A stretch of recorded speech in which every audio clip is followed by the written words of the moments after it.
Sebelum membahas mengenai bagaimana membuktikan ya dua buah segitiga itu dia kongruen, kita bahas dulu beberapa postulat tambahan yang nanti akan banyak kita gunakan ketika membuktikan dua buah segitiga itu kongruen. Ya. Ada 3 buah sifat ya, yang mana ada 3 buah postulat sebenarnya, di mana 3 buah postulat ini dia mewakili 3 buah sifat.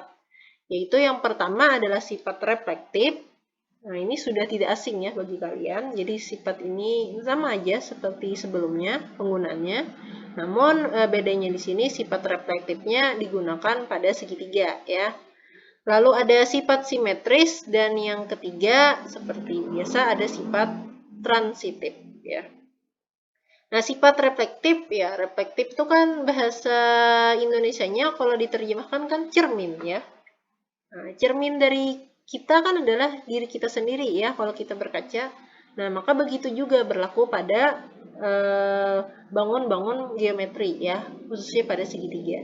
Ya, jadi kalau kita punya segitiga ABC, maka segitiga ABC itu akan kongruen dengan dirinya sendiri. Atau tulisannya seperti ini. Segitiga ABC kongruen dengan segitiga ABC. Nah, atau kalau kita punya segitiga yang lain, misalnya namanya segitiga KLM, maka segitiga KLM itu akan kongruen dengan segitiga KLM itu sendiri. Ya. Istilah ini ya sama dengan diri sendiri, itu istilahnya adalah sifat reflektif. Lalu yang kedua adalah sifat simetris ya, atau simetrik bahasa Inggrisnya. Nah, simetris kalian tahu kan yang namanya simetris itu berarti kan membagi dua sama besar ya. Kiri dan kanan itu sama. Misalnya cara simetris berarti kan bagian kiri ini sama dengan bagian kanan. Atau bisa aja kita menyebutnya bagian kanan itu sama dengan bagian kiri. Nah, hal ini juga berlaku pada geometri. Nah, jika kita punya segitiga ABC itu kongruen dengan segitiga DEF, maka boleh saja kita menyebut bahwa segitiga DEF itu kongruen dengan segitiga ABC. Ya, jadi pada sifat simetris ini, mungkin pertemuan sebelumnya sudah Ibu jelaskan bahwa dia melibatkan dua buah unsur ya. Kalau di sini karena yang dibicarakan adalah segitiga, berarti pasti akan melibatkan dua buah segitiga yang berbeda. Nah, jadi kalau nanti punya dua buah segitiga yaitu segitiga apa misalnya JKL kongruen dengan segitiga DEF. Nah, maka kan kita boleh saja mengatakan bahwa segitiga DEF itu kongruen dengan segitiga JKL. Nah, itu maksudnya ya.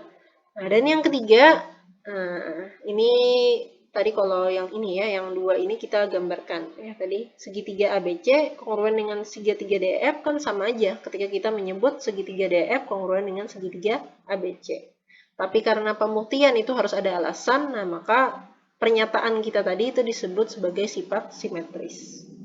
Nah, yang ketiga adalah sifat transitif. Nah, ini juga sudah Ibu katakan bahwa sifat transitif bedanya dengan simetris adalah kalau simetris tadi melibatkan dua unsur, nah maka kalau sifat transitif melibatkan 3 unsur ya, karena unsur yang kita bicarakan adalah segitiga, berarti yang diketahui adalah 3 buah segitiga.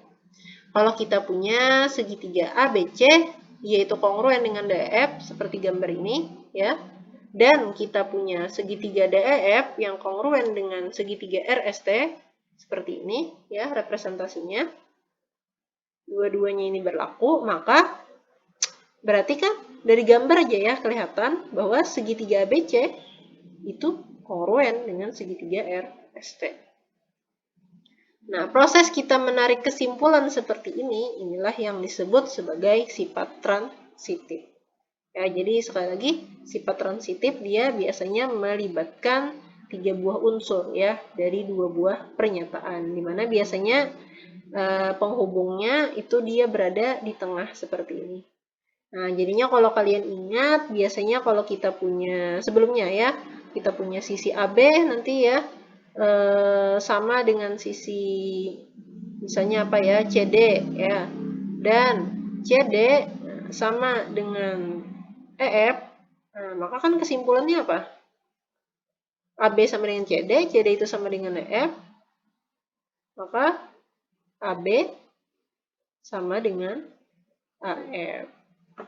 Nah, inilah biasanya penggunaan transitif, ya, sifat transitif dalam pembuktian. Nah, sifat reflektif ini dinyatakan di dalam postulat 4.11 ya. Kalau kita urutkan ya semua postulat kita dari awal bab 4. Kemudian sifat simetris itu dinyatakan dalam postulat 4.12 dan sifat transitif itu dinyatakan dalam postulat 4.13. Apakah kita harus menghafal isinya? Tidak, yang penting kalian paham kapan suatu sifat dikatakan sifat reflektif, kapan suatu pernyataan dikatakan dia menggunakan sifat simetris, kapan suatu penarikan kesimpulan atau pernyataan ini dikatakan sebagai sifat transitif. Nah, itu.